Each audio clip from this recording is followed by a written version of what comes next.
the first one is how to unchoose or escape unnecessary / worldly conversations when you don't really want to be escaping the person as such.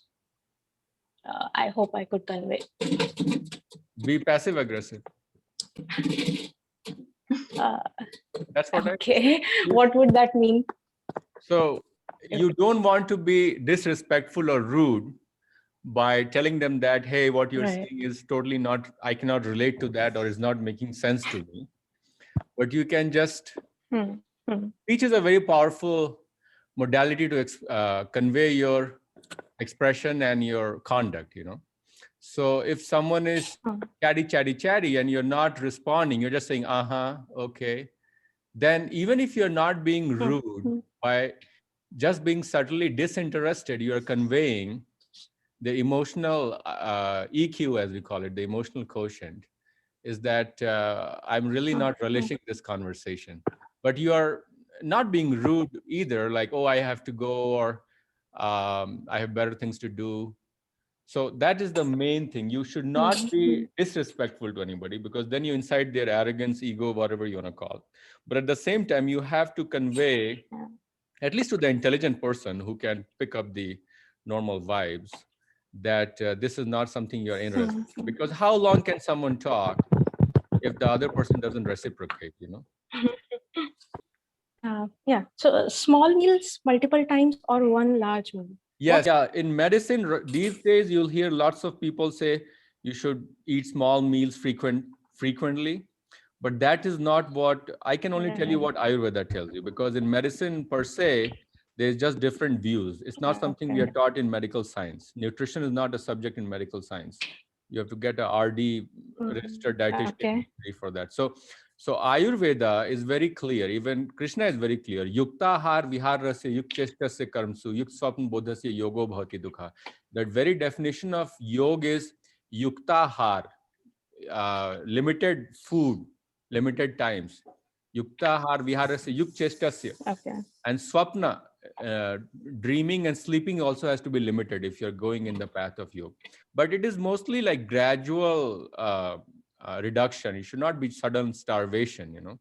So my point is, if you're kapha pravritti, you should skip the breakfast. That's what Ayurveda tells us, because the metabolism is slow.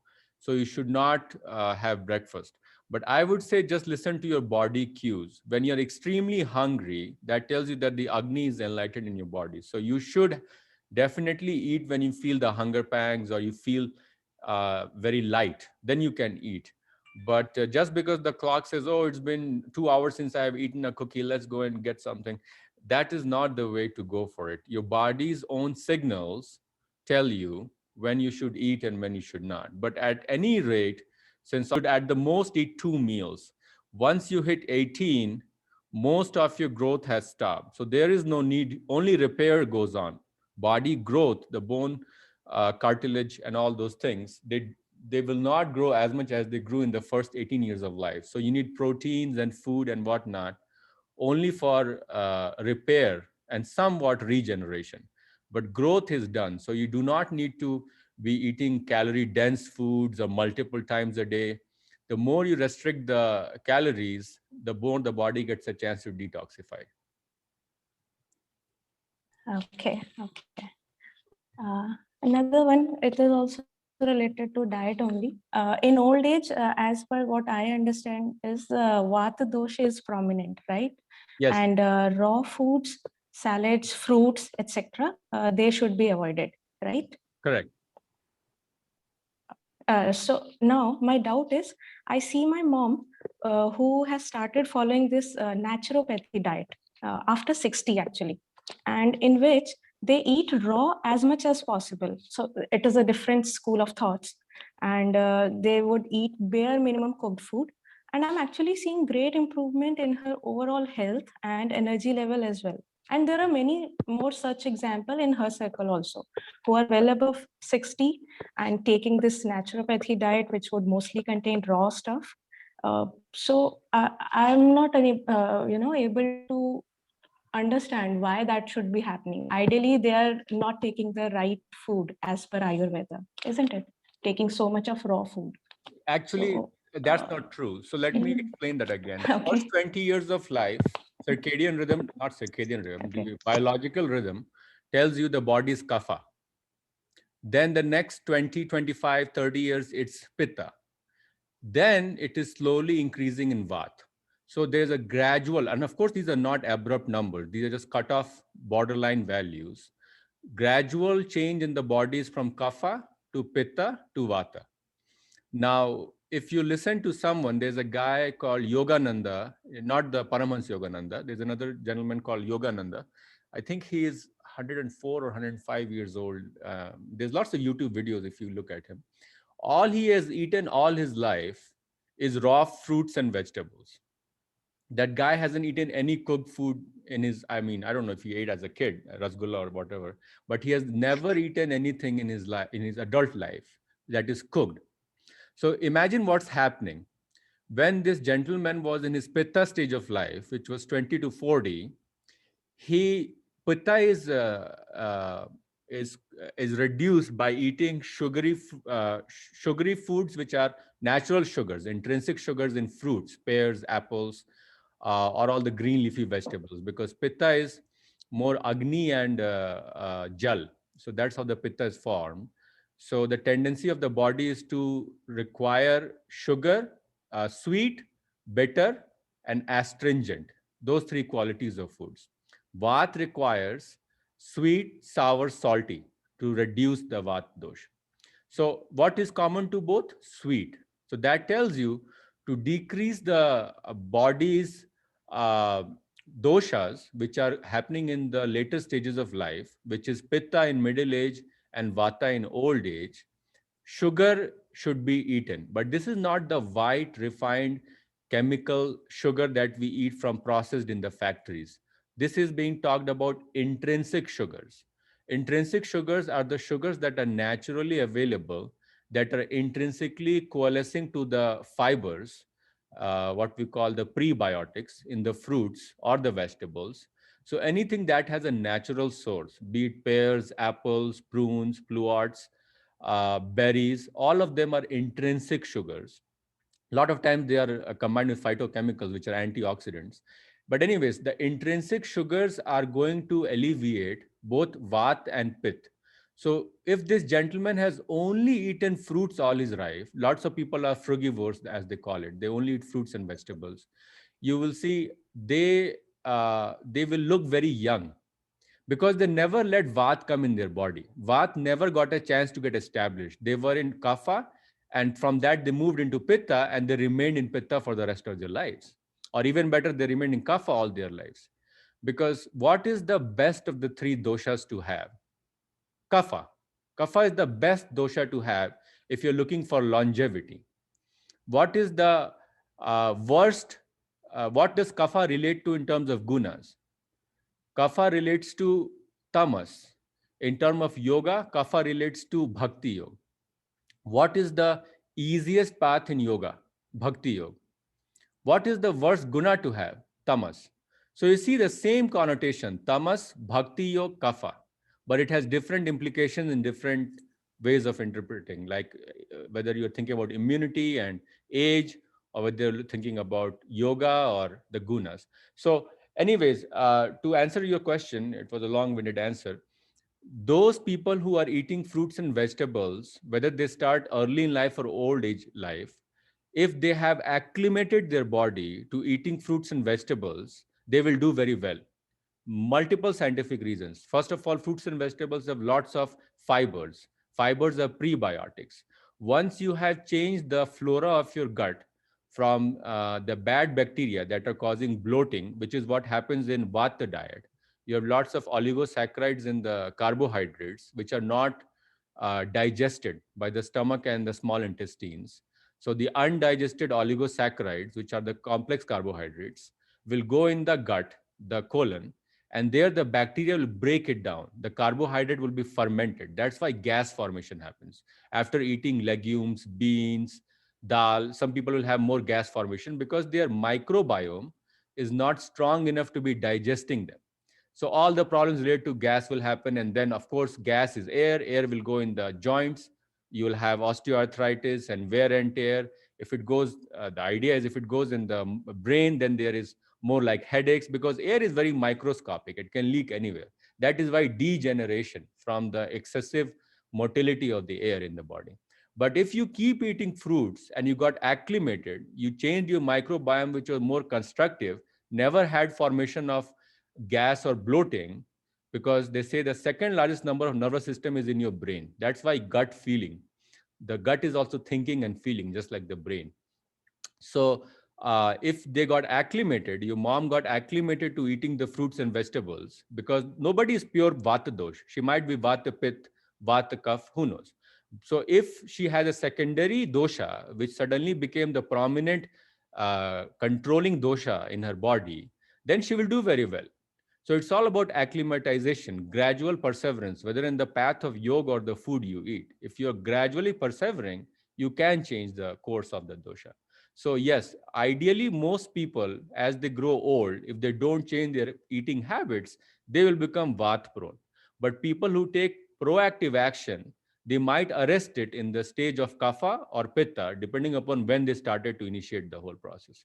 So she should continue eating fruits and vegetables, and that will be one of the best things, because phytonutrients, antioxidants, phytochemicals, prebiotics, intrinsic sugars, all those things are good for mitigation of pitta and vata, which are responsible for pro-inflammation and degeneration respectively. And you don't want degeneration diseases, you don't want pro-inflammatory diseases, you want a kapha body as long as you can have.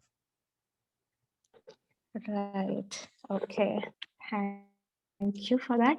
And I have one more question, which is a very long question. So shall I go So ahead? Shivani, we It's a should give two-part it question. around to somebody else because we're into 15 minutes Yeah, of course. already. So who would like to go next? Hold Yeah, your yeah, thought, and sure. we can talk talk about it at the end. Hi, this is Archit. Can I go? Sure. Yeah. So, Gaurav, quickly, okay. If I can get like quickly something about Guna Guneshu Vartante. Does it mean just about company or something else when we say Guna Guneshu Vartante? Does it only mean that it's talking about the company that you keep? If you are a Rajasic company, you will manifest more Rajas in you. Is that it? Guna Guneshu. So Guna, where is Guna coming from? If you watch that sex versus sadhana, you will understand the idea of where the Guna is coming from. So in short, 10-second answer, no, it's not company. Guna, Okay. the literal translation for me, of course, if you read Prabhupada, he will say material modes of nature. Two words Prabhupada uses all the time: Supreme Personality of Godhead when he wants to talk about Krishna, or material modes of nature when he talks about Guna. My thought is Guna is very abstruse concept, material modes of nature. The best definition for me, Guna is influencing association. It can be Yes. company, but it is influencing association. Whether you are advertently or inadvertently coming in contact of, whether you are coming in contact on the sensual plane, mental plane, intellectual plane, or spiritual plane, that doesn't matter. Okay. As long as there Right. is some sort of contact, it will influence you. When you're talking Okay. with an individual, they are influencing you and you are influencing them. Inadvertently, you're picking up their traits and they're picking your traits. So depending on which is the stronger personality, one of them will morph, because all of us are in the world of Prakriti. Prakriti itself changes over time. The only truth, as you say, death and taxes are the only truths in life. So change will happen. Life will end up in death. Income will end up in tax. So change is the only thing that is predictable in this material world. So Guna and Guneshus are operating on the level of change. They're constantly changing depending on what we come in contact with. Inadvertently, advertently, all the time. Okay. So another question. So karma and samskara, right? I just want to see, if you can just correct me if I'm wrong. Okay, karma is something that is accumulated outside, and samskara is something that is accumulating inside. Is that true? Yes, partly true. Okay. Okay. Okay. Fine. I don't want to go into that. No. Let me. Okay. Fine. Go ahead. Yeah. Sorry. So karma. Of course, if you watch that video, there's three kinds of karma: sanchit karma, prarabdha, and agami. Sanchit is which is accumulated. Prarabdha is think of it as past, present, and future. Past is sanchit, present is prarabdha, future that you're going to accumulate is agami. So whatever you have done in your past lives, that all has been collected in the tarkash as arrows or sanchit. Now those will be loaded on the bow and it will be shot towards you. When it has been shot towards you, it becomes prarabdha as continuing, like what we are experiencing right now. And what you will do based on the gunas later in life, that will fructify again at some sort of karma, which will be agami getting deposited as sanchit. But when you say samskaras is more in the mental plane, and karma is more in the physical plane. Samskaras are your past impressions, predilections, desires, which might have been fructified or might have you might have experienced or not, but they still remain there. यम यम यापि स्मरण भाव त्यजन्ते कलेवरम तम तमे वैति कौन्ते सद्भाव था. जो जो विचार तुम्हारे मन में मरते समय आएंगे उन योनियों में उन जगहों पे तुमको मैं भेजूंगा. तो whatever you have impressions collected in the brain which act out, sometimes you'll be surprised, like you will dream something which you totally not identify with, like why did I dream this thing suddenly, and you totally don't understand why, how did I act like certain way or do that thing in the dream, because that is the play of the samskaras in the subconscious mind. What your subconscious is, you also don't know, but the dreams reveal it to you occasionally. So does it mean like जो भी karma है, at the end of my life, if I am successful, I have to settle all my karma. I have to just मुझे भोगना है सब कर्मा, खत्म करना है, और संस्कार जो है अंदर चित्ता में जो है, that has to completely go away so that your chitta is shuddha. Is that the goal of life? Yes. Okay. Now another question. Okay, related to goal. What is the purpose of life?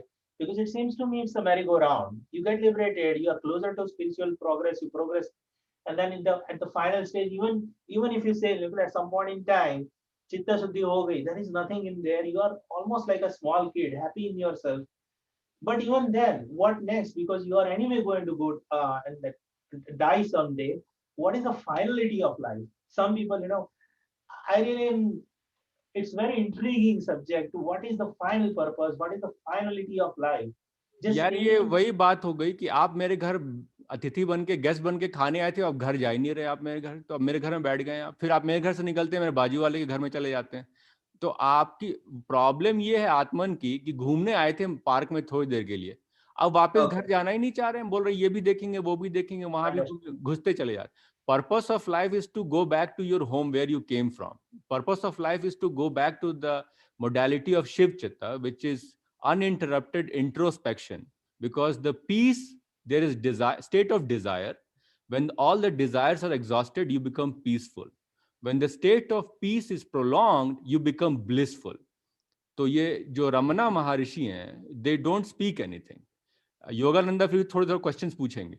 Ramana will not speak anything, because once you have exhausted all your samskaras, once there is no sanchit karma left, you have nothing else left to do. Of course you will come back. यदा यदा हि धर्मस्य वाला जो फंडा है, अभ्युत्थान अधर्मस्य परित्राणाय साधूनां विनाशाय च दुष्कृता. एक बार आप लोकातीत हो गए, जो 7 लोक हैं, उन जो आप आत्मन है, बोलते हैं ना कि आ ब्रह्म भुवन लोका पुनरावर्तिन अर्जुन मां पेतु दो कौन्ते पुनर्जन्म न विद्यते.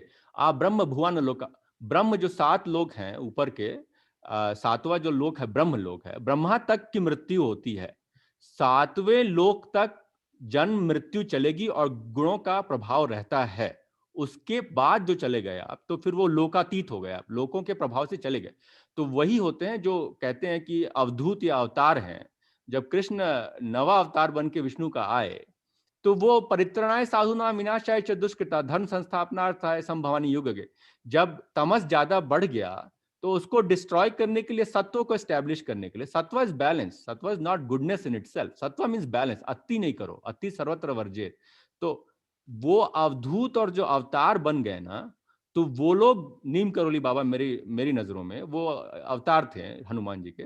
तो एक बार आप अवतार बन गए तो आप अपनी मर्जी से आते जाते हैं. इनका लेक्चर सुनना कभी मौका मिले तो यूट्यूब पे रामा गुरु रामा जो थे, हिमालयन इंस्टीट्यूट ऑफ हिम्स करके, स्वामी रामा, हाँ स्वामी रामा, थैंक यू।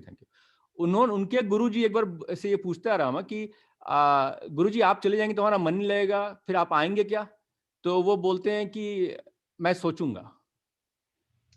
हमारी ये औकात है कि हम ये बोलते कि हम सोचेंगे? हम तो कर्म बंधन में बंधे, हमारे कर्म जैसे होंगे हमें आना ही पड़ेगा वापस। आप ब्रह्म भुवन लोका पुनरावर्ती अर्जुन, जब तक लोतातीत नहीं होंगे तब तक तो आते ही रहेंगे।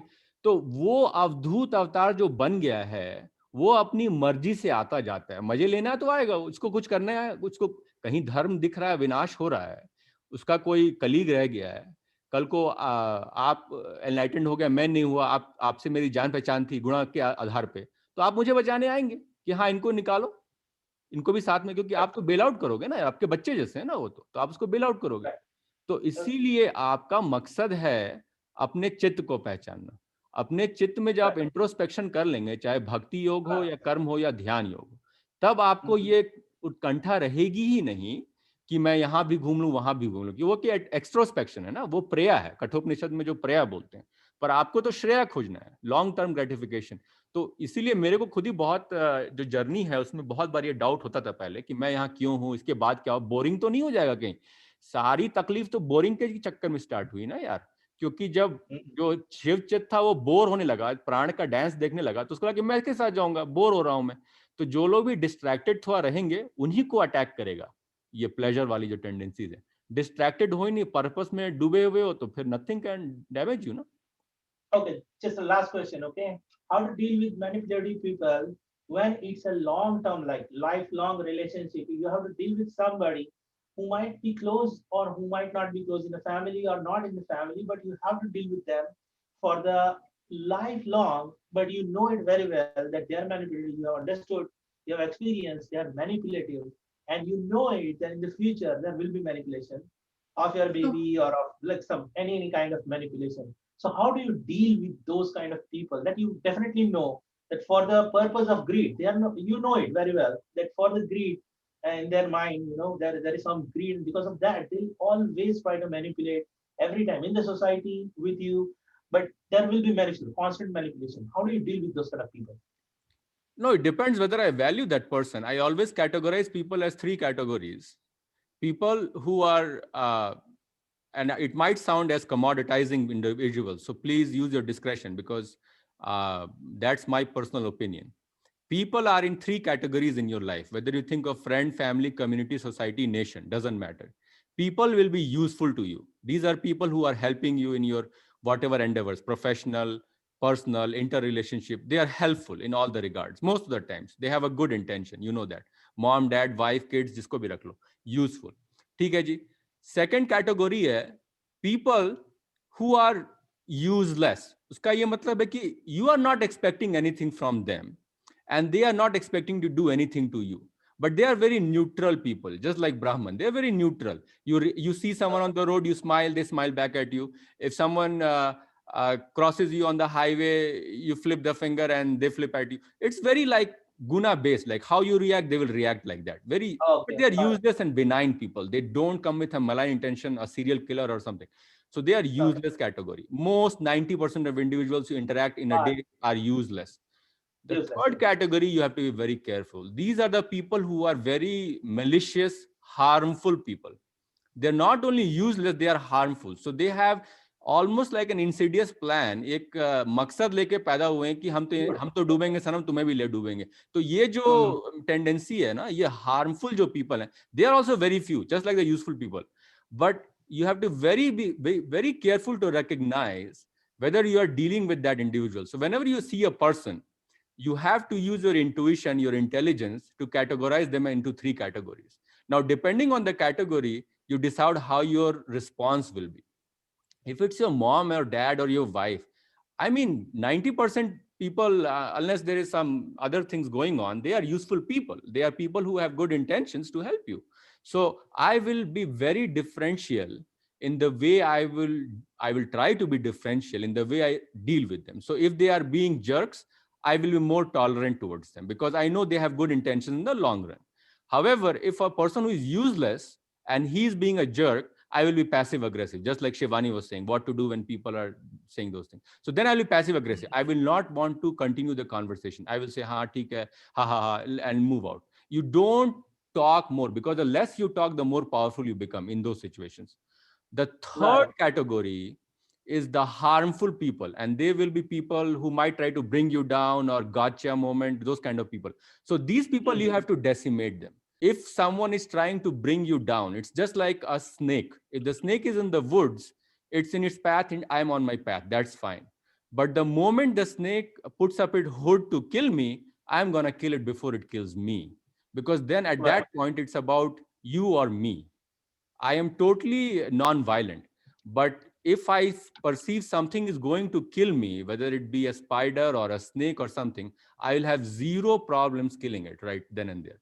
Because you have categorized that thing as harmful, and that is going to devolve you. Because ये जन्म जो मिला आपको बहुत तकलीफ से मिला है. तो इसीलिए you have to do everything and not say, oh, it's God's wish. नहीं, गॉड ने आपको कर्मेंद्रियां दी हैं और ज्ञानेंद्रियां दी हैं. आप उसका इस्तेमाल करके you have to figure out what you have to do. So you have to categorize, and the people who are malicious and going to bring you down, you have to be very diplomatic and be, I don't know if manipulative is the right word, but be very careful in the way you respond and try to cut them off as much as possible so that they don't linger around you. Okay. Maybe the last question, okay? And this is more Rachit, important. I'm going to ask you to hold off. You'll have another opportunity. Let's take the question from somebody else. Hi, this is Sonal. Go ahead, Sonal. Hi, Sonal. Yeah, so hi. So, Tapas ji, one question is, matlab, when the conception happens for a living being, how you said that when somebody dies at that time, jo bhi mind mein jo thoughts hai, those get carried over to with the soul. So when the conception happens, what are the things that get attracted for that soul in terms of health? And what I'm leading to is, somebody, when he or she gets older, somebody has diabetes, somebody has some sugar issues, somebody remains very healthy, and then there are people who get cancer. And I have heard and read in quite a few places that whoever has a more dominant pingala, those people tend to have can get cancer. So can you elaborate on all these questions? So, I mean, you asked a lot of different questions. What was the first one? The Atman, how does the Atman choose a body? Is that what you're saying? The embryo? I did not get the first one. No. What genes are decided at the conception level based on the past karma? Because genes also determine your health eventually, right? Yes. So genes determine your health, and some people can get cancer. I don't know if there's a correlation with strong pingla or not. That is a totally, I will have to think about it. If I'll have to build some correlations. Pingla is about dominant solar. So that tells me it's dominant rajas and dominant pitta. So you are saying pitta people should get more cancer. Yes, it can happen because pitta is a state of pro-inflammation. So pro-inflammation can cause autoimmune conditions. Lots of cancers have their origin in autoimmunity sometimes.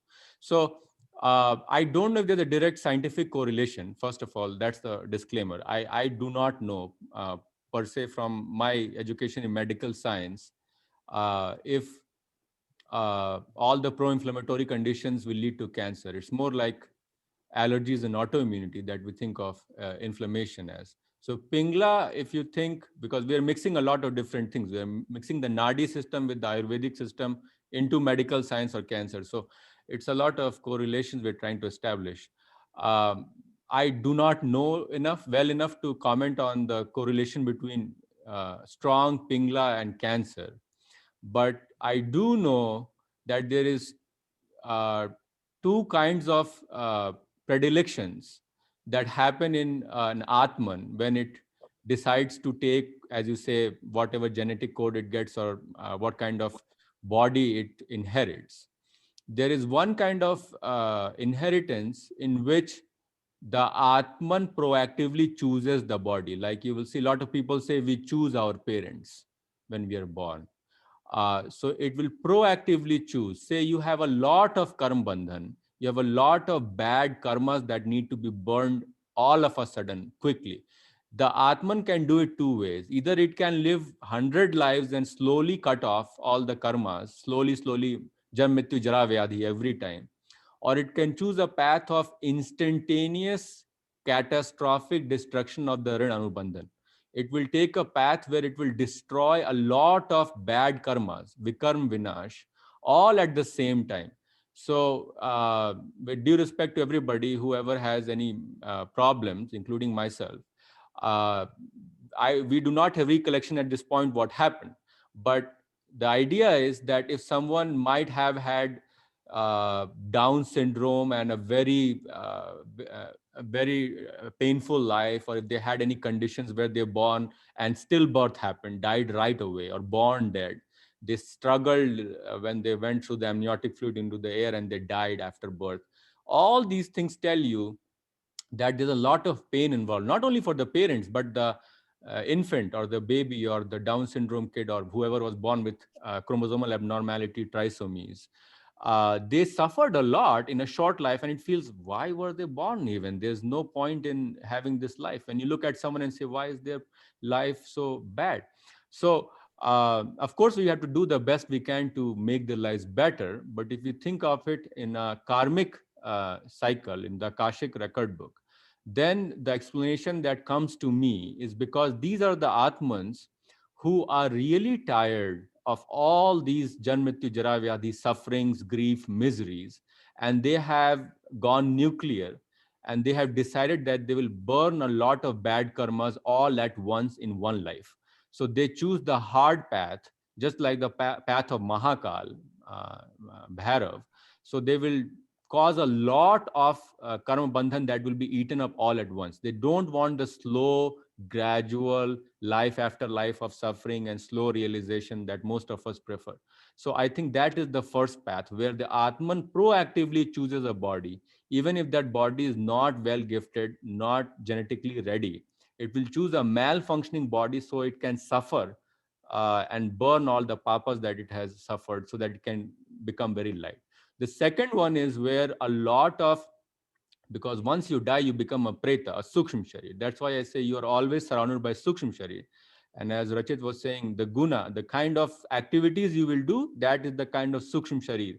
You will derive, you will attract Hanuman-like sukshma sharirs if you are chanting Hanuman Chalisa and going to the temples and giving out alms and helping out the poor. Whatever you will do, the cosmic strength will provide you further strength to enable you to continue doing those activities, because you are with the sharir. The sukshma sharir people or the pretas, they don't have a body. Even if they have intentions and desires, they cannot enact them. So you are always surrounded by sukshma sharirs. And it's important that you surround yourself with the good vibe, the suras or the good vibe sukshma sharirs like Hanumanji or whatever is your Ishta Devta, because then you will always be protected by these angelic forces around you. So the second path is when the Atman lets karma decide when it is its chance to inherit a body. So a lot of Atmans are, you can think of it as lying in a queue, and they're waiting for their chance to come. Prapya punya kritam lokanushitva shashvati sama suchinam shrimatam gehe yog bhrashto abhijayate. When the pap and punya are dealt with in the sukshma plane, whether it be swarg or patal narak, then you have to return again because the work is not finished. We only gave you part of the karma bandhan that was to be burnt in the sukshma sharir, or that could be burnt in the mental plane, in the swarg loka or dream state, if you will. You have to return to the drill ground, which is Prithvi or earth, where you have a sthul sharir or gross body to act out your vikarm vinash. So the Atman waits in the queue, and when it turn comes, it will live another life. And then it will be born with the same samskaras, the lessons that it has learned from the past life. Some people who have died from a height will be afraid of high towers. Some people who have died from drowning will be afraid of going in near water. You can watch this lot of reincarnation stories where they will connect these things in YouTube also. James 3 is a great story where he was a World War II fighter in Japan, and he died, crashed, his plane crashed when he was flying the plane. And so he's always drawing planes as a 3-year-old, as a kid in Louisiana when he's reborn. Some black people are born as white people are born as black. So those are the Atmas that are letting the karma decide when they are going to be born, where they are going to be born, versus someone can jump the line and decide that, okay, I'm done with this thing. Give me all the brunt that you have to bear because of all the activities I have done, or punya I have to bhog before I will leave and go back to the Shiv Chitta. Thank you. Right, who would like to go next? Hello. All right, Amit, your turn. Yes, thank you. Tapas ji, namaskar. नमस्कार अमित भाई. हाँ, मैं तापस जी ये पूछना चाह रहा था मैं कि जैसे सांख्य दर्शन पढ़ा मैंने, हाँ जी. तो वो ये कहता है कि प्रकृति वाला कॉन्सेप्ट दिया उन्होंने, कपिल मुनि ने ना, तो एंड भगवत गीता में is the second chapter all about the Sankhya darshan. तो एक आगे चल के श्री कृष्ण भगवान ये बोलते हैं कि मैं ही ऋषियों में कपिल मुनि हूँ, पेड़ों में बरगद हूँ. अब सांख्य दर्शन में ये बोला गया है कि there is no concept of god and paramatma and all, there is only two things, purusha and प्रकृति.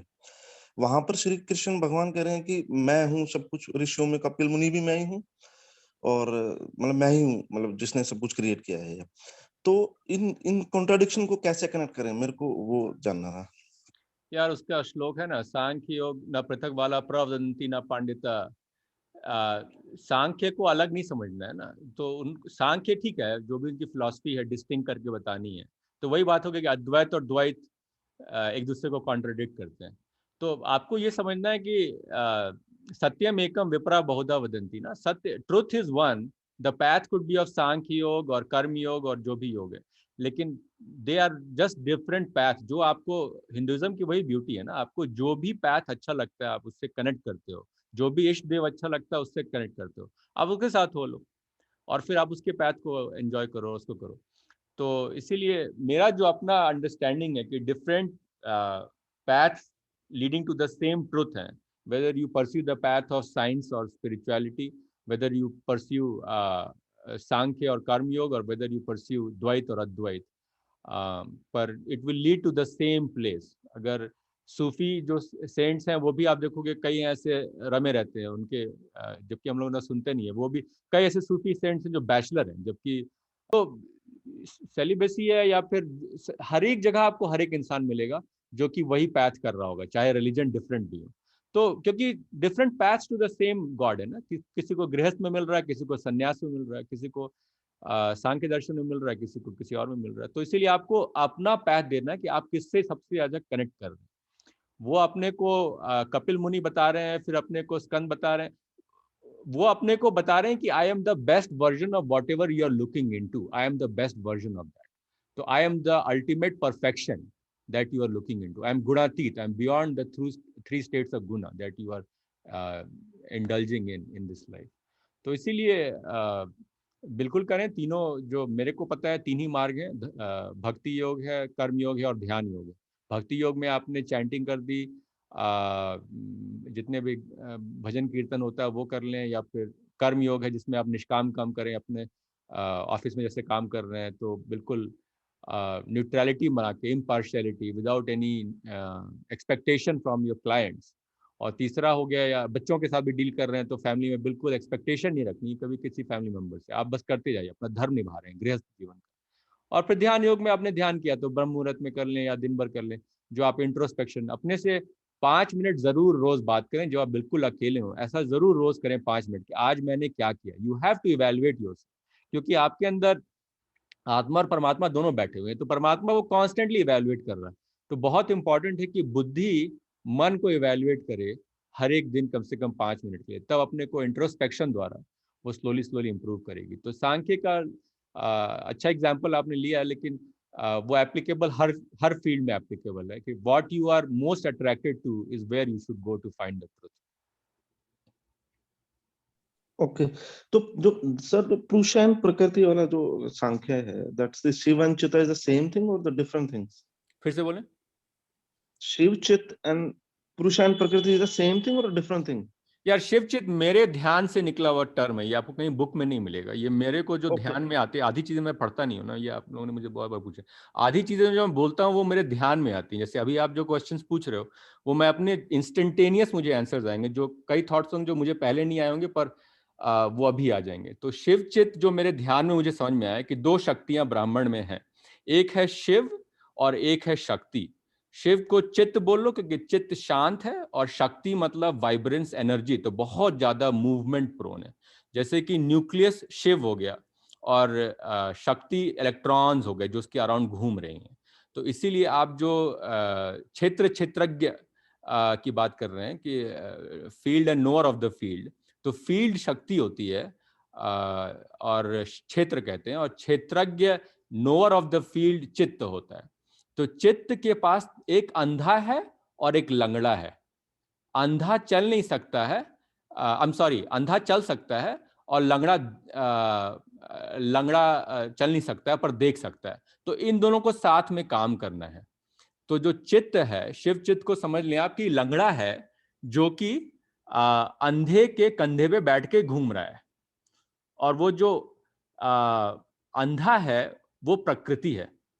पूरी ताकत है उसमें, इधर जा सकती है उधर जा सकती है, पर उसको इनसाइट नहीं है, उसमें इनसाइट की है ही नहीं इनसाइट, और एनर्जी पूरी भरी पड़ी है। तो इसीलिए कभी भी शिव को आप देखेंगे, जब काली, वो सारे हमारे पुराणों में कहानियां हैं, जब काली माँ को गुस्सा आता है तो शिव भगवान तांडव नहीं करते हैं, शिव भगवान लेट जाते हैं नीचे चुपचाप से, क्योंकि सरेंडर मार दो। जब तुमसे कोई पावरफुल तुम्हारे सामने आए ना, तो सबसे बड़ी बेवकूफी है एरोगेंस को उठाने की, क्योंकि हम लोग का अपने को समझिए, आप प्रकृति नहीं है, आप प्राण के दुनिया में आए हैं। प्राण, प्रकृति, गुण, ये सारी शब्द शक्ति का द्योतक है।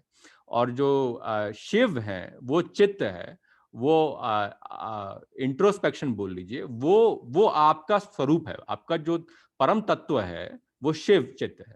तो इसीलिए आपको कभी भी जोर आजमाई करके आपकी जो व्यसन है, जो हैबिट्स हैं, उसको आप कभी भी पार नहीं पाइएगा, क्योंकि वो प्राण की शक्ति है। वो आपने धीरे धीरे संस्कार में एक्यूमुलेट की है, वो धीरे धीरे ही निकलेगी। जोर लगाइएगा तो वो, और वो श्लोक है ना सांख्य योग में, जो सेकंड वाले चैप्टर में एक श्लोक है ना, इंद्रियाणी प्रमाथनी हरंती प्रथमम मना। जो इंसान इंद्रियों को दबाने की, बलपूर्वक दबाने की कोशिश करता है, उनको सबसे पहले घुलटाती हैं इंद्रियां। तो इसीलिए इंद्रियों, सेंसेस, और ये जो टेम्पटेशन, डिस्ट्रैक्शन है, इसको आप निग्रह से नहीं दबा सकते, इसको ग्रेजुअल प्रत्याहार से दबा सकते हैं, ग्रेजुअल एब्सटेनेंस से। तो हम लोगों की जो तत्व है, हम लोग हैं नोअर ऑफ द फील्ड, हम लोग हैं चित्त, शिव, इंट्रोस्पेक्शन, वो हमारी स्ट्रेंथ है। वो चीज, अगर आप एक हस्बैंड है, बीवी को प्राण समझिए, अपने को चित्त समझिए। बीवी आपको इतना परेशान करेंगी कि आप, मतलब अगर आपने पंगा लिया तो फिर लॉन्ग टर्म में आपका लॉस है। तो आपका बेटरमेंट इसी में है कि आप बोलें कि आपकी जिसमें खुशी है उसमें मेरी खुशी है, और आप फिर देखेंगे कि खुद ही उनका हृदय परिवर्तन हो जाएगा। आप जो चाह रहे हैं वही हो रहा है घर में, बच्चों के साथ भी। जोर आजमाई करिएगा तो वो नहीं कर, प्राण के एनर्जी बहुत ज्यादा है ना उनमें। तो इसीलिए जो हस्बैंड वाइफ का मैं एक एग्जाम्पल अक्सर देता हूँ कि वाइफ प्राण है और हस्बैंड चित्त है। तो इसीलिए चित्त का शांत रहने में ही भलाई है। हल्ला करोगे तो प्राण से आगे नहीं निकल पाओगे। जो भी आप करेंगे ना, वो आपकी बीवी डबल करके आपको वापस करेगी। अच्छे गुडनेस करेंगे तो डबल गुडनेस वापस देंगी, ईविल बनेंगे तो डबल ईविल वापस। प्राण है ना यार, वो काली माँ का रूप है। तो इसीलिए आपको, क्योंकि उनके पास पावर ऑफ मूवमेंट है पर इंसाइट कम है, और आप में इंसाइट पूरा है पर आप में एबिलिटी करने की क्षमता नहीं है। चित्त की ये प्रॉब्लम है। तो इसीलिए हम लोग क्षेत्रज्ञ हैं, लेकिन हम लोग क्षेत्र नहीं है। थैंक यू तपस्या, thanks. Hello. Go ahead. Hi, Gaurav. This is Savita. Thank you for organizing this satsang. My question is in relation to chakra meditation. I recently started doing chakra meditation. Should I concentrate on each chakra separately, or should I do all the chakras? Concentrate on all the chakras. How do I recognize where is imbalance? Like, I mean, there are so many questionnaires that you can fill and figure out whatever it is. But I feel every day is something is imbalanced, like, depending on the day how it goes. So that's my question. Like, and do I do Chakra? The last question is the answer to this question. When you are trying to control or concentrate on a particular chakra, you are trying to tell the body what you will do. You are Atman, you are witnesser. Though there are only two characteristics of Shiv Chit or Atman. One is witnesser, the second is enjoyer. You are not the controller, you are not the doer. So how can you control the level of Muladhara chakra that you will see? So you become the witnesser. You let the thoughts flow wherever they are flowing and just be the witnesser. Slowly the thoughts will die down, because thoughts and samskaras are a method of manifestation of the prana or the Shakti. So if you ask in Kriya Yoga, yes, they will say start with the lowest chakra, think of it as the root plexus, then slowly go up 1 inch and go into the Swadhisthana, Manipura, Anhata. I don't do Kriya Yoga. So with respect to the Kriya Yoga initiation gurus, it's definitely helpful because it helps to concentrate at a particular level. I never did it. I found all my solace from Dhyan Yoga. I do concentrate on the ajna and try to see Hanumanji, the picture that I have in my worship room, or Shivji that I have. And if I have it on my desktop, on my iPhone, so that way, the only thing that my mind is able to get an impressionable image of is that Ishtadev that I'm seeing. So when I'm in dhyana, it automatically lights up at my glabella. So in a way, I have not concentrated on the lower 5 chakras and gone straight on the Agya chakra. I don't know if that's the right thing. I'm not going to advocate you to do that. Everybody has their own way. I haven't read it anywhere, definitely. I just happen to think of the God, and slowly the picture, instead of sitting in the heart or lower parts, I could just by closing my eyes visualize it in front of glabella, which is the portion where the eyebrows meet in the forehead. So I would not recommend trying to force your energies on a particular chakra. You should become a witnesser. Just see what thoughts are flowing in your brain. And the best time to do this is between 4 and 5 in the morning, most of the times when Brahma Muhurat is happening before sunrise. That is the time when you have the extreme help of the planetary positions, or whatever you want to say. It is the most powerful time to enact anything. Just like Ekadashi fasting is the best time to fast to get the maximum benefits, Brahma Muhurat is the best time for doing Dhyan Yoga. So definitely keep doing that. Simple style would be to just start with Kumbhak, which is deep breath in, hold the breath, then slowly breathe it out, and then hold the empty space, which is the ratio of 1:4:2:2, like in Kumbhak Kriya video I've said, because that helps to settle a lot of clamor of the mind, the distractions and temptations and the boredom and the curiosity and everything that attacks you when you're trying to concentrate and focus on who you are, where you are, what's the purpose of life, or just trying to understand how did the day go yesterday and evaluate today. Sometimes you will get distracted, but over time, as you do Kumbhak, and because monkey mind cannot multitask. When you give it the task of concentrating on the breath, it forgets to deviate and distract you into certain other ideas. कि, अरे बर्तन धोने हैं या बच्चे को school भेजना. You will not think about it if you keep doing it, because as it is that Hatha Yoga Pradipika says here, Achipto bhunj danden yatha uchaliti kanduk pranapan samachip satsa jivo na tishtati. Achipto, just like the bat that swings the ball back and forth if you are hitting it, the prana is moving the chitta within itself, like a Mahavat sitting on the elephant. Elephant is the prana, and Mahavat is the chitta. So we are chittas. So we will be moving back and forth. But when we control the air, we have in a way controlled the prana. That is the only control we have on prana, is breathing. Because if you think of heartbeat, it's autonomic. If you think of your actions of movement, locomotion, they are voluntary. What is in between autonomic nervous system and voluntary nervous system? It is the connection of the respiratory system at medulla oblongata, which is semi-autonomous. So breathing is semi-autonomous. Partly you do it under voluntary control, and partly it happens even without your notice when you're sleeping. But heartbeat you cannot control unless you become Paramhans Yogananda and you have controlled Siddha that is the ability to control the heart rate. Some of the yogis can do that, not us. So the place to start it with is breathing, When you control and slow your rate of breathing, then you have established in Kumbhak Pranayama, your thought process slows down. You have better control over your intentions, desires, better control to erode the addictions or temptations that you might be having. And slowly, you will find a sudden burst of happiness within yourself, a sudden burst of energy. And that is the time when the prana has entered from the balance of the Ida and the Pingla, has entered Sushumna Vidan Bhitva Sukhad Vishiti Maruta. When the air is balanced, Marut is air. When the air is balanced in the Ida and the Pingla, then the energies of the prana, which is distillation of Vata into prana, is able to enter the lowest most chakra, which is the Muladhara, the door that is closing the coiled serpent. So then the energy invades inside, and then you will see the change of the emotion is the biggest predictor of what chakra you are lying at. If you are at Muladhara chakra, you will constantly think about whether I'll have food, whether I'll have enough money to feed myself, whether I'll have shelter when the snowstorm hits the world. That mentality of survival mode, when you are in all day, you are in Muladhara, which is where most animals are caught up. Most of us have a good job and we are doing very well.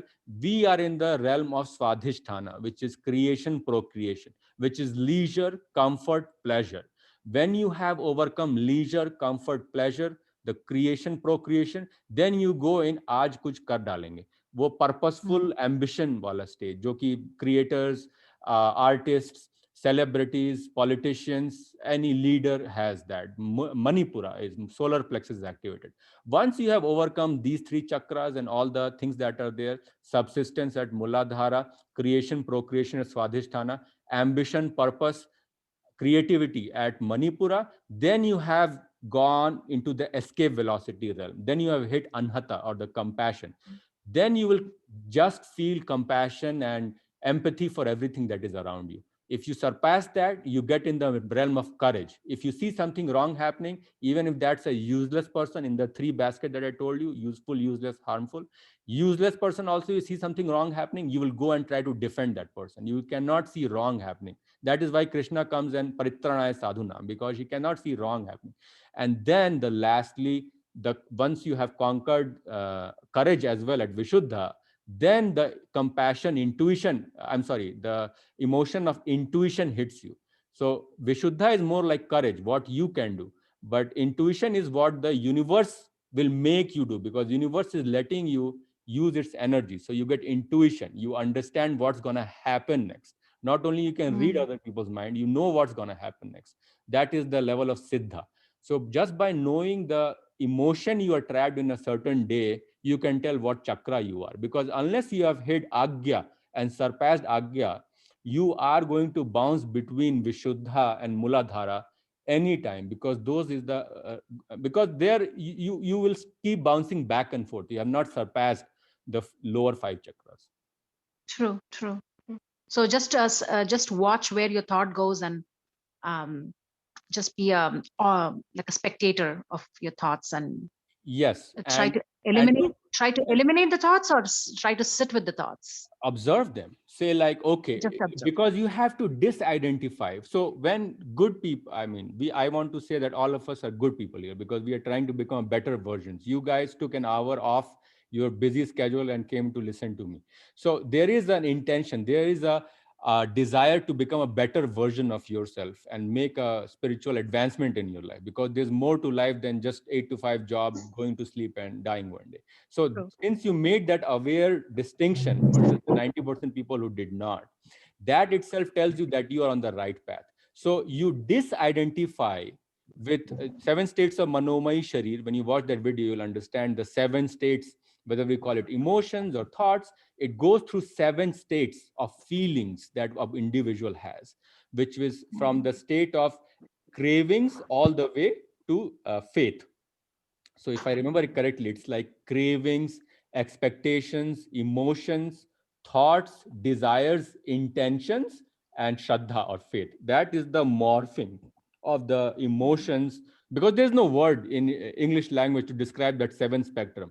So the closest you can come to is feeling or emotion. So what is being sent by the universe towards you is the reactionary karma or emotion.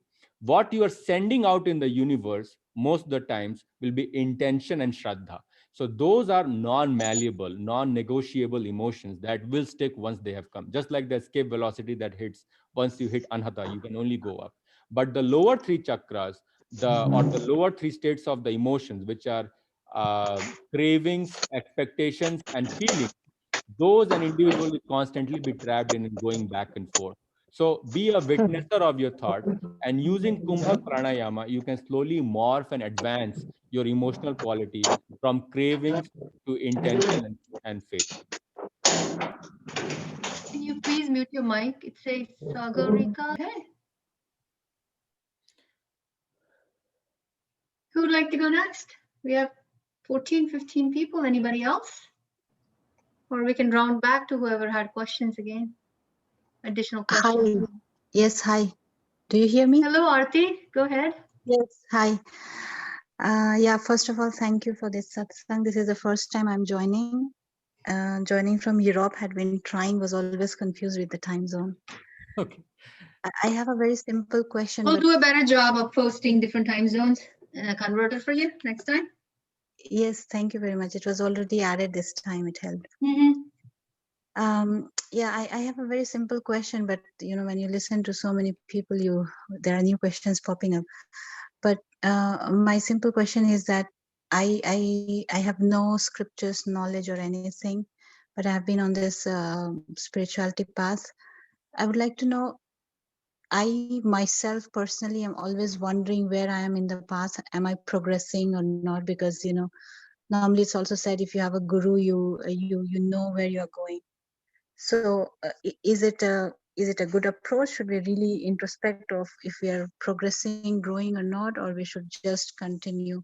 Because for myself, I'm usually only doing dhyana, so I am not really into bhakti or kriya yoga, but I usually follow dhyana yoga. So is it the right thing to do?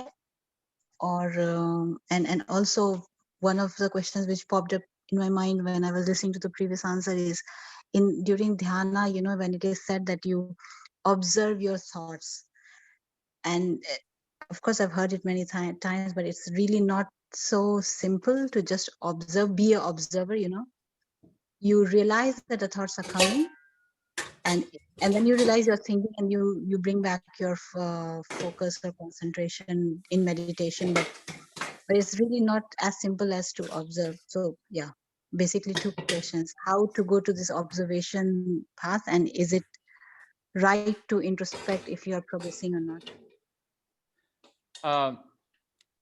So introspection, also evaluation of your state of spiritual advancement. That is the question. I'll give you a simple mantra, Aarti ji. Are you more happy today than say 2 years ago? I'm not talking about success. I'm not talking about whether you have a family and your goals have been met, you have monetary better off.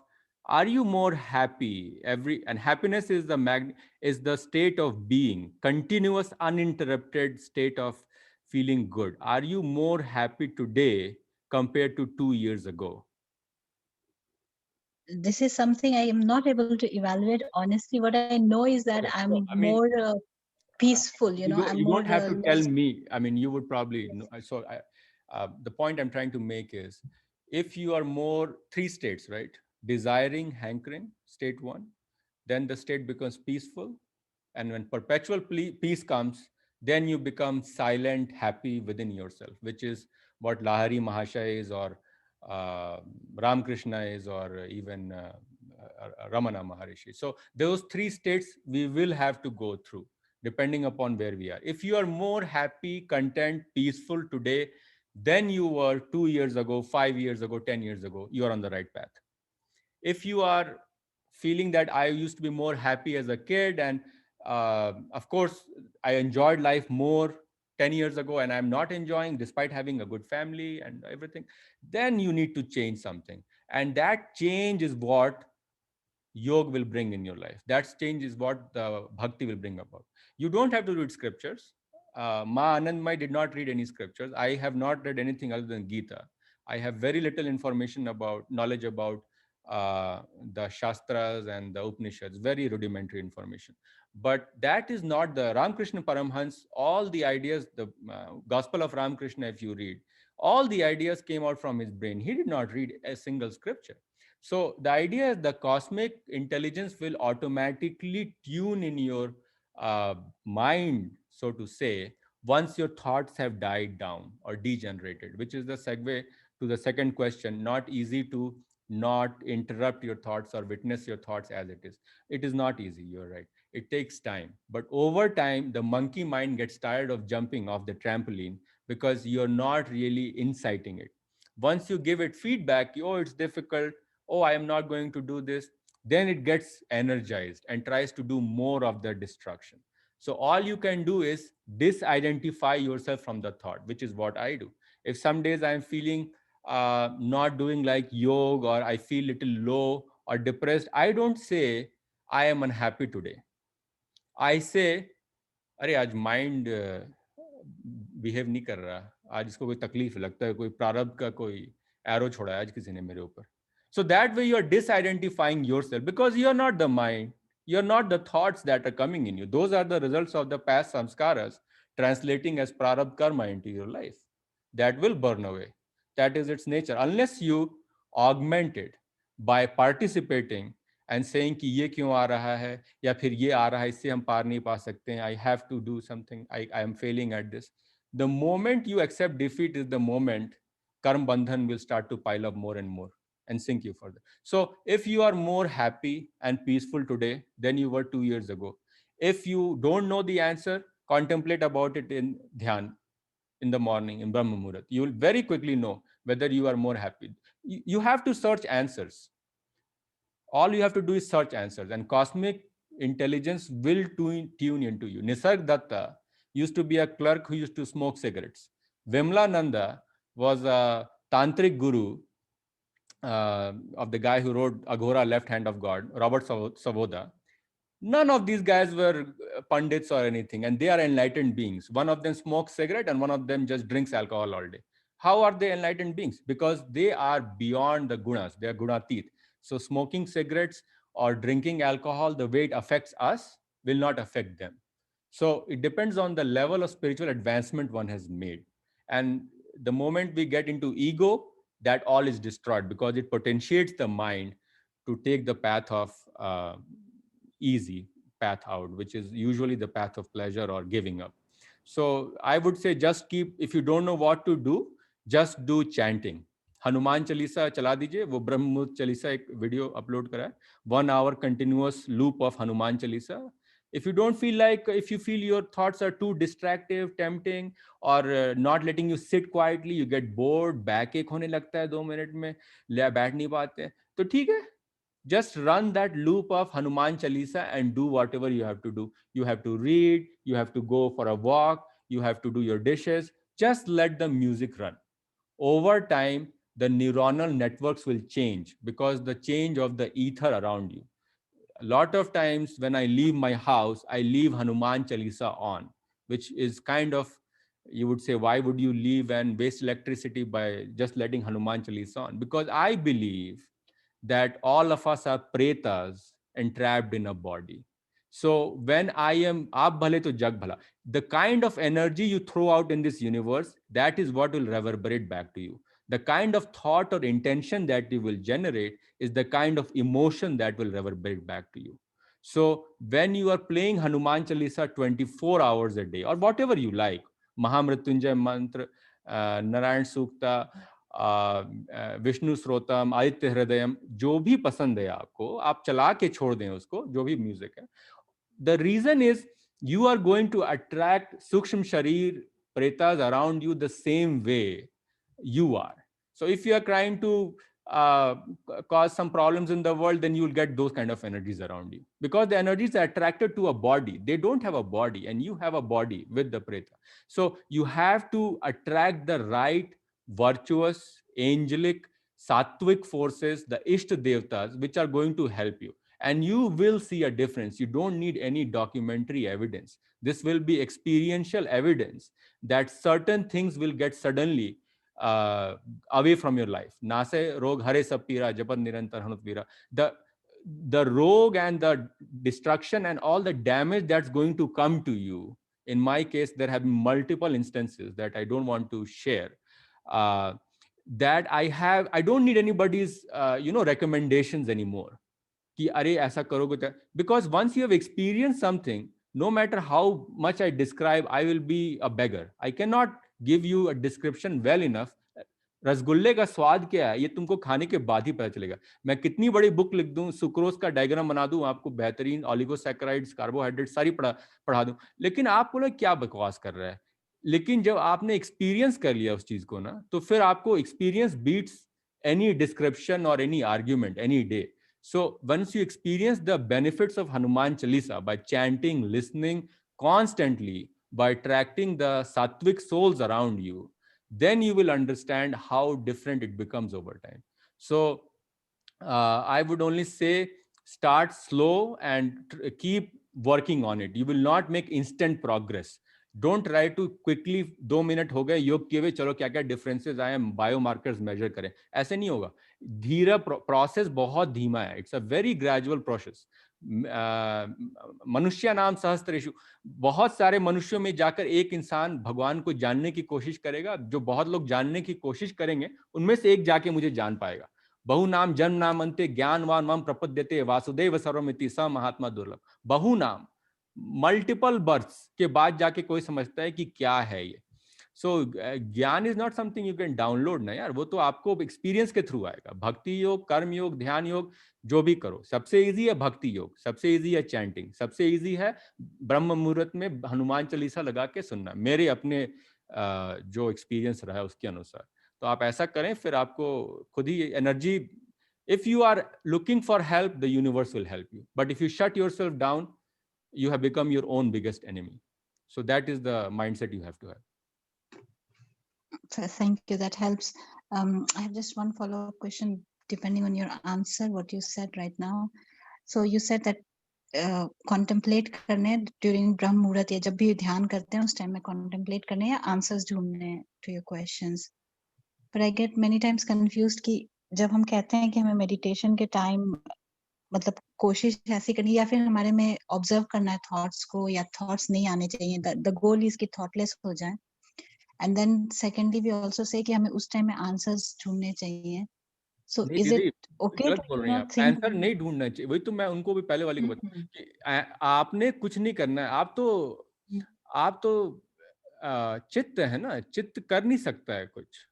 चित्त देख, विटनेसर और enjoyer दो ही चीज कर सकते हैं आप. या तो विटनेस कर सकते हैं या एंजॉय करते हैं. तो आप थॉटलेस हो जाएंगे, मैं थॉटलेस हो जाऊंगी, ये नहीं करना है. वो आप खुद ही हो जाओगे. ऑटोमेटिक इरोजन होगा. When all you have to do is कुंभक. Don't try to concentrate on the thought, because thought तो मंकी माइंड है ना. मंकी इधर से तो भागेगा, बहुत परेशान कर देगा. उसके पीछे उससे जोर आजमाई करके, जोर लगा के उसको नहीं जीत सकते आप. उसको आप प्यार से ही जीत सकते हो. उसको आप सरेंडर से जीत सकते हो. उसको आप नेग्लेक्ट से जीत सकते हो. उस पे आप ये अपना प्रभुत्व नहीं जमा सकते. तो इसीलिए मैंने बोला ना कि आप ध्यान करने के समय थॉट्स के बारे में सोचो ही नहीं. ये भी मत सोचो कि थॉट्स क्यों आ रहे हैं. तो हाँ ठीक है, उसको इग्नोर करो जितना हो सके. आप क्या करो, आप कुंभक करो. आप सांस को अंदर खींचो, रोको. आरती जी, आपने पता नहीं लाइफ में कभी सोचा होगा कि नहीं, लेकिन अगर किसी व्यक्ति ने बहुत, if they have come close to death in their life, let me tell you something from personal experience. If you have come very close to death in your life, trust me, at that moment, no thought ever comes to your mind कि अरे ये distraction क्यों हो रहा है, ये temptation क्यों हो रहा है, या कुकी खा लेते हैं, यहाँ घूमने चले जाते हैं. Nothing comes to your mind. The only thing that comes to you is survival mode, muladhara. Everything sinks. That is how we know we have not transcended the first 6 or the first 5 chakras, because everything goes in survival mode. How do I get out of this drowning situation when I'm drowning in the ocean? How do I get out of this fire which is surrounding my house? How do I get out of this situation in which there's a gunshot going on? That is the only thought. Get me out. You have zero thoughts ki, Are abhi thoda, I want to eat some cookies, or I want to have some something other that is creation, procreation, comfort, leisure, sex, whatever. Nothing crosses your mind once a thing hits Muladhara. So you have to understand that once you control your breathing, just like when a person is drowning, he cannot breathe. It is a forced kumbhak in your life. At the time of drowning, you will never have any thoughts that are uh, like weird or distracting, because you have zero thoughts at the time of drowning. You just want to get out of this water or miserable state. Either ways, die or life, either way, just quickly go through this. That is why Kal Bhairav, Mahakal, whatever he does is instant. Mahamrityunjay mantra, the whole point of chanting Mahamrityunjay mantra is to reduce or shorten the duration of death. Let me tell you, I have seen death very closely, both personally and in my patients. So when death comes, seeing in the patients every day when they die from COVID, pneumonia and whatnot, they are in a state of dying because COVID pneumonia is water in the lungs. It is the same as drowning sensation. Drowning of the alveoli with water is defined as pneumonia medically. Drowning in an ocean is similarly, you're not able to breathe. So drowning sensation is very painful. And at that time, you have zero thoughts. What Kumbhak is doing is enforcing that habitual drowning in you and erasing all your mental thoughts so that you can become thoughtless. So that will gradually happen. You don't have to go and try to chase the thoughts. Today, I will not think about anything, because the more you think about not thinking, the more thoughts you will generate in the process. So just try doing Kumbhak and do chanting, surrender to the Ishta Dev and let it be. Just be, let it be. Accept yourself, accept the inadequacies or impurities or things that are lacking and deficient in you. And over time, there will be gradual improvement with patience and perseverance. Thank you. Thank you very much. Tapas ji. Sorry, Gaurav, I'm going to piggyback on this question. So if you have, if your final stages is you're going to go back into Muladhara and root chakra, whatever. So how will you remember, like, I mean, how do you remember God, or like at that point of time, like if you're in a survival mode, like how do you get there? Yes, that is what he talks about, na? When he says, यमं व्यापी स्मरण भाव त्यजन्ते कलेवरम तम तमे वैति कौन्ते सद्भाव भाविता तस्मात् सर्वेषु कालेषु माम अनुस्मर्यते च मयपि मनोबुद्धिर माम वश्य संशयम्. Yam, whatever you are thinking and doing all your life, automatically that will come to your mind, right? If you are all day eating, drinking, watching movies, then that, or attached to your kids, parents, siblings, spouses, those are the people. Yanti Devata, Dhyan Pitrin Yanti Pritrivata. Whoever are thinking about the Ish Devata will go to the Loka of gods. Who are thinking about their family members will go to the Loka of ancestors. And who are thinking about me will come to me. So the whole point is, why do I say that you recite Hanuman Chalisa if you cannot do Dhyan? Because that is the easiest way out. You have a body, you have working ears, you even have a working mouth. You can chant also sometimes. So when you participate with the Karmendriya and Gyanendriya, you are sending the message in the universe that you want the unmanifest God, which is, of course, Hanuman is a roop of Shiva, right? Anshavatar of Shiva is Hanuman. So they are not different, Hanuman or Shiva, whoever you like. But the idea is whatever you recite throughout your life, that will come to you as a second nature. When Prabhupada, if you watch the video, when he's dying, there's a video on YouTube when everybody's surrounding him. And you know what Prabhupada is doing at that time? He is still translating the Bhagavad Gita verses for the people who cannot understand Sanskrit, from Sanskrit to English. He's still translating.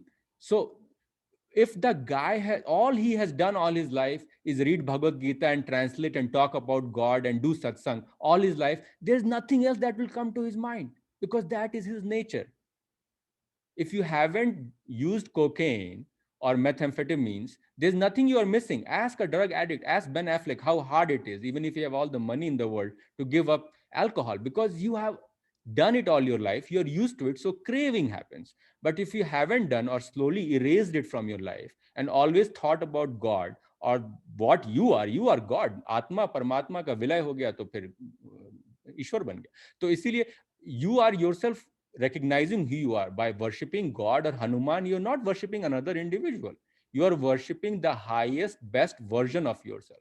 When Ram asks Hanuman who you are, Hanuman says, when I don't know who I am, I worship you. When I know who I am you. So that is a very state of us. When we don't know who we are chanting.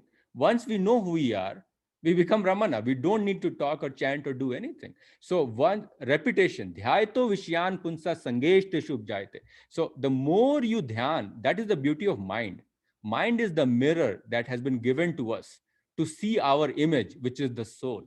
So you need a mirror, but if the mirror is dirty and impure, it will not be able to reflect the true image of yourself. So we have to remove these impurities on the mirror, which are the vasanas or the samskaras or the guneshus, which are going to distract us from the image that is being formed. So the more you practice Hanuman Chalisa or whatever you like, the more you cleanse the mind of your impurities or attachments, because attachments are fine. You can have a family, but the problem is you should not be engrossed in the family, and family is everything. Then you have placed yourself in a very vulnerable situation. If something happens to them one day, enormous pain and suffering will come. So accepting things is very important.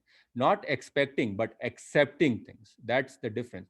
And always think about God. Always be connected to God through either chanting or satsang or doing one of the yogas. As I said, Bhakti Yog, Karma Yog, Dhyan Yog, all are different modalities that are leading you to the same unmanifest Brahman. Whether we call it Hanuman or Ram or Shiv, doesn't matter. But that is what you have to constantly practice, because the more you practice that, the more the chances that it will stick at the time of the death. If you haven't practiced that, then you will think about your family. Most people, I will tell you from seeing my patients die in hospice, most people, when they die, they are thinking about some family member or some ranjish, some resentment that they have, that, okay, I did not do this, or this did not get done, or I have resentment, or I should have met this person. Sometimes they won't die. If you watch my video, 3 things I learned from dying patients, that one talks about some of the experiences. But basically, whatever is unresolved issues, mostly relationship wise, those are the ones that are going to damage you and keep coming in your mind.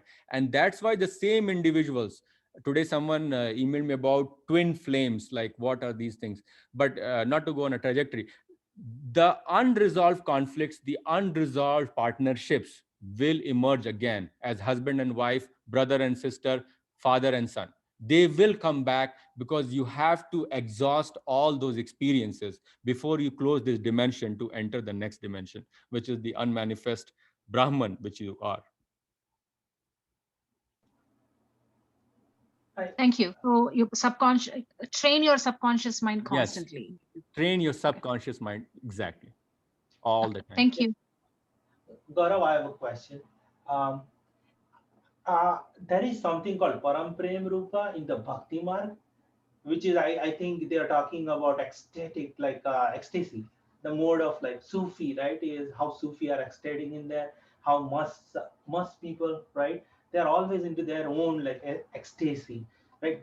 So the concept is there in Bhakti Yoga, but I don't see any mention in Jnana Yoga or in Karma Yoga, because I think all the paths are leading us to later to the Jnana Yoga, and finally, you know, at the final point, to my understanding, there should be somewhere all the parts should be meeting, and the thing that is Bhakti Yoga is talking about Param Prem Rupa or ecstatic living, that should be there in Jnana Yoga or Karma Yoga, but it's not mentioned anywhere, and I'm confused whether in the liberation, cannot I be ecstatic? Cannot I live a life of ecstasy? Like Param Prem and ecstasy are two different things. Param Prem, you are projecting your love towards God. That is the path of Bhakti Yoga. But when you are having compassion towards other people who are homeless or poor, or who are your clients, because you want to do the best work, that is also a prem. You're trying to help them out. That is another kind of prem. When you are evaluating yourself in Dhyan Yoga, what are my inadequacies, deficiencies, vasanas, and you're trying to cleanse them, that is tough love. Just like a mom is teaching a toddler, you should not do this, you should do this. You're training your mind. That is also love. So Param Prem can be the way Chaitanya does towards Krishna, or Radha does towards Krishna. Param Prem can be what Neem Karoli does when he says, love people, feed people, serve people, which is what Seva Foundation did. Ram Das, Krishna Das, all these guys are doing all the service, philanthropic work that they're doing. Or it can be the path of Dhyan Yoga, when Raman Maharishi at the age of, I don't know, 12 or 11, just goes in Annamalai and just sits there for days and days and suddenly realizes who he is. Or Buddha does it the same way, meditating. So all these paths are going to lead to bliss, but they have different dimensions of love, the way we interpret it. Love can be a projection towards someone who is higher, superior version of ourselves, the egoless surrender, which is Bhakti Yoga, or it can be a process of self-introspection and improvement, which is the process of Dhyan Yoga. And when you are too bored or too distracted, too scatterbrained to do Dhyan Yoga, and you have too much ego to sit and say that, okay, I'm going to chant to Hanuman. Who is this Hanuman? I am better than anybody else. The ego is so high that you cannot sit and chant. Then you do Karma Yoga. Then you distill your Manipura, purpose, ambition, and take it towards the higher channels, which are compassion, courage, and intuition. So all these are ways of finding the same bliss. Sat Chit Anand always ends in Anand. क्योंकि आत्मन का काम ही तो दो ही है ना, भर्ता भोक्ता महेश्वरा तो नहीं, भर्ता भोक्ता महेश्वरा परमात्मा है. आपके दो ही हैं लक्षण, या तो देखेंगे या मजे लेंगे. तीसरा काम करने की है नहीं. प्रकृति क्रियमणानि गुण कर्म सर्वशः अहंकार आत्मा करता हम इति मन्यते. प्रकृति के गुण सारे कर्म करते हैं और अहंकार विमूढ़ आत्मा, arrogance laden soul thinks I am the doer. I did this. I cleared IIT and medical science. Nothing. You were born in this world, in this beautiful family, and you had an education. Otherwise, there's so many better people who could have done it. But we were born lucky. ये जो lucky born है ना हम लोग का, ये हमारे कर्म थे पुराने जन्म के, जो हमारे यहाँ आए हैं. किसी को बोलना नहीं चाहिए अगर किसी का लक खराब है तो, लेकिन मैं आपको आपके लिए बता रहा हूँ कि everything is calculated. There is no by chance ये हो गया. Everything is calculated in the karmic logbook, and that is why it is playing out. Prem can be with self, others, but will lead to bliss or anand in the end. Yes, as I understand, you did not mention a word ecstasy. So I understand that ecstasy is a profound bliss and it's a side effect. It's not the end of it. Yeah, you can say ecstasy is Rumi, jo Sufi saints, Rumi and all those guys are always ecstatic. Ecstasy, Lahari Mahasaya, look at the portrait of Lahari Mahasaya, is always smiling in all the photos. That is ecstasy. Whether you call it bliss, ecstasy, Paramanand, Charmanand, जो बोलना है बोल लीजिए, पर्यायवाची शब्द हैं, पर उसका कॉनोटेशन वही है कि you are very happy with yourself. There's nothing else you need from the external world. Okay, and I read somewhere there are some parts in Dhyana Yoga. Dhyana Yoga has two different things, right? One is Dhyana, which is practice based, and some of them who are just self-inquiry based, which doesn't require any practice, and they say like just accept what is coming to you. Don't resist at all, right? Because resistance is creating a desire for tomorrow. And you just know that you are complete by yourself, live with a fullness and contentment, and you don't have to do anything at all, no practices. You are living almost enlightened life. So Jnana Yoga, it seems to have two different ways. One is Dhyana Yoga and this, restrictive practices, pratyahara and all that, you restrict and then go dhyan, the samadhi, and then you at some point in time you are mixing. Let me stop you because you are just mixing too many things. There is no Gyan is not a yoga. Gyan is the ultimate result of the yoga. The whole Gita is based on this. Gyan, people make this mistake all the time. Gyan yoga is not a kind of yoga. Gyan is the ultimate distillate from all the yoga. Yoga is only 3 paths. Yoga is only 3 paths in Gita. I know about Gita. I cannot tell you about other things. There is only 3 paths. There is Bhakti Yoga, there is Karma Yoga, and there is Dhyan Yoga. Bhakti is chanting, Karma is selfless service, philanthropy, and then there is Dhyan or meditation. Contemplation liquidates Vasana, Chinmayananda. Okay, now Karma Yoga, Yagya Dan Tapo Karna Tyajam Iti Karmevya. Yagya, Dan and Tap. Yagya is sacrifice, Dan is giving away, philanthropy, and Tap is austerity. Pratyahar jo main bolta hu, Panch Pratyahar, that is, Tapas means austerity. Austerity cleanses the, whenever you think you need a little bit of control in what you are doing, like ladies were saying, I want to control my thoughts, you do pratyahar, that is the best you can do. So, yagya dan tapo karna tyajam iti karmev tat. उसको 18 chapter में अर्जुन को बता रहे हैं कि त्याग और संन्यास. Sannyas is not doing any activity, like the Dhyan Yoga person will say, I will not do anything. I will become Ramana Maharishi. I don't need to do anything. But Neem Karoli says, no, you need to do things because you're born in Kali Yuga. There's a lot of suffering. You have to alleviate other people's suffering because that is going to help you alleviate yourself. So that's the reason why you should do Karma Yoga more in Kali Yuga. Because Karma Yoga, Aru Rukshor Munor Yekam Karm Karmuchite, Yoga Ruda se tasya ध्यान वाला है कि पहले कर्म करो, फिर जो उसमें अच्छे से हो जाएगा, एस्टैब्लिश हो जाएगा, वो जाकर ध्यान में आगे बढ़ेगा. तो इसीलिए we can not say that we will all become ध्यान एंड ज्ञानी. ज्ञान इज द बहुनाम जन्म नामन्ते ज्ञान व्यानमान प्रपद्यते वासुदेव सर्वमिति स महात्मा दुर्लभ. After many lives of this yogas, failed yogas, we will at one day realize the Gyan. So Karma Yoga has three bifurcations: Yagya, Dan and Tap. Pratyahar and all those things are the fork. Tapas is a type of Karma Yoga on yourself, inflicting some nigraha, suppression of the senses by slow withdrawal from the Guneshwar and the Artheshwar. Tapasji, we are at the top of the hour, an hour and a half. Yes, actually, yeah, we had a good discussion. Thank you guys for all the questions. Thank you for joining.